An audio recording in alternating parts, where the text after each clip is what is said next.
Bonjour, je suis Nicolas, expert produit pour la marque Alfa Romeo et je vais vous présenter aujourd'hui le nouveau Junior 100% électrique. Pour ouvrir et fermer le véhicule, vous avez trois solutions.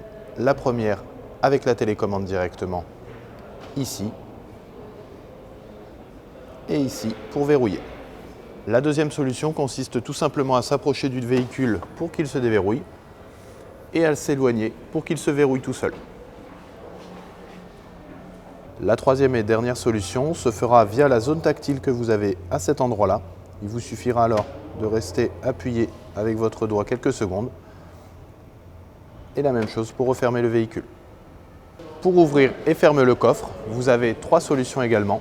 La première avec le bouton du milieu en le maintenant appuyé pendant 1 à 2 secondes. Et la même chose pour le fermer.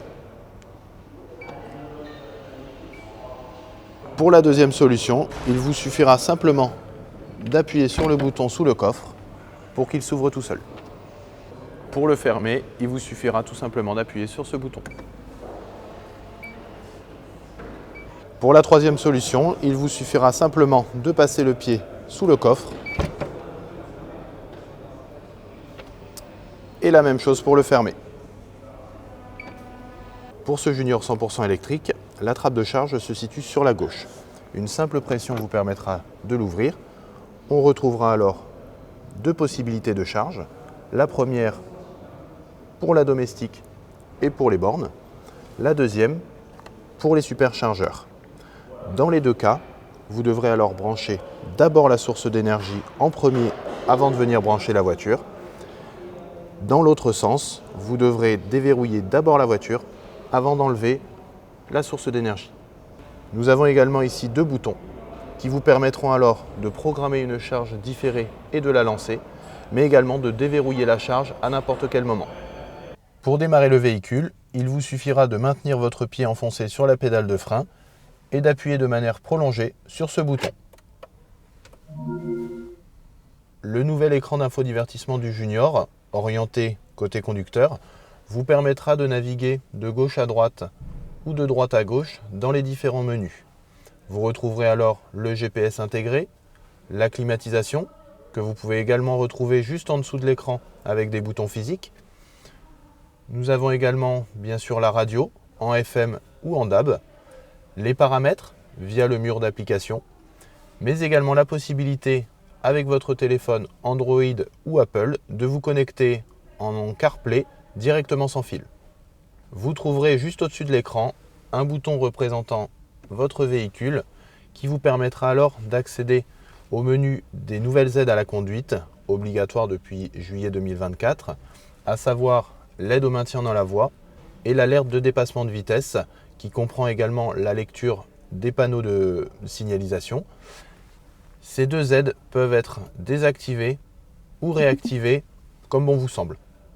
Sur cette nouvelle Alfa Romeo, le levier de vitesse se situe sur la console centrale. Vous aurez alors la possibilité, via le sélecteur, de passer en marche avant, en marche arrière, en neutre, mais également d'activer le mode break qui permettra de récupérer un maximum d'énergie à la décélération et enfin de repasser en parking avant de couper le contact. On retrouve ici le sélecteur de mode de conduite du nouveau Junior qui vous proposera alors le mode dynamique, le mode naturel et le mode éco. Côté droit du volant, vous aurez la possibilité d'augmenter ou de diminuer le son, de passer vos différentes chansons ou radios favorites, de décrocher un appel, d'utiliser le contrôle vocal soit du véhicule directement, soit via Apple CarPlay et Android Auto. Sur le côté gauche du volant, vous pourrez retrouver le régulateur de vitesse adaptatif, avec la possibilité ou non d'activer le maintien dans la voie, et le limiteur de vitesse sur la gauche. Le commodo de droite vous permettra de gérer directement les essuie-glaces, soit en manuel, soit en automatique, avec contrôle de la fréquence à cet endroit-là. Et cette deuxième bague vous permettra de gérer l'essuie-glace arrière. Le commodo de gauche vous permettra de gérer les feux en automatique comme mis par défaut ou en manuel. Sur le plafonnier, nous retrouvons ces trois boutons importants. Le premier sur la droite vous permettra d'appeler directement Alfa Romeo Assistance en cas de dépannage.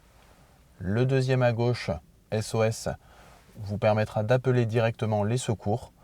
À noter qu'il se déclenchera également tout seul si un airbag se met en route.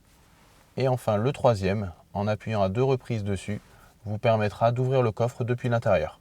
Merci pour votre attention. Pour plus d'informations, retrouvez-nous sur notre site de Nice-la-Plaine. En attendant, je vous souhaite une très bonne journée et bonne route.